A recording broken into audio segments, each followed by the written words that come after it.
Mengawali informasi hari ini pemirsa, sejumlah kepala OPD yang ada di lingkungan pemerintah Kabupaten Muara Enim akan dirotasi setelah Bupati dan Wakil Bupati melakukan penilaian serta evaluasi kinerja para kepala OPD.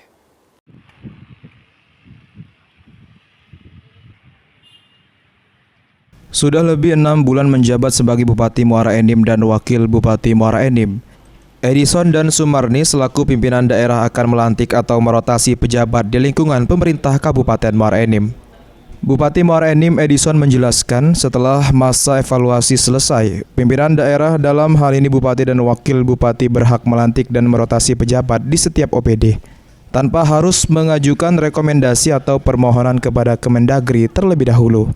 Rotasi jabatan merupakan hal yang lumrah terjadi di lingkungan pemerintahan, terutama bagi ASN.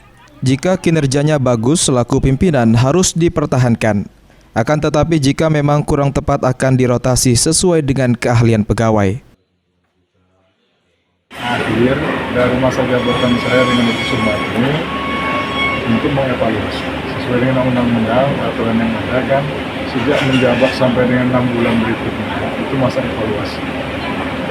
Nah setelah itu kita diberikan ruang untuk melakukan pelantikan tanpa persetujuan, tanpa harus meminta persetujuan lagi ke Mendagri. Nah kita lihatlah nanti bagaimana ya. Mardiansyah, PAL TV.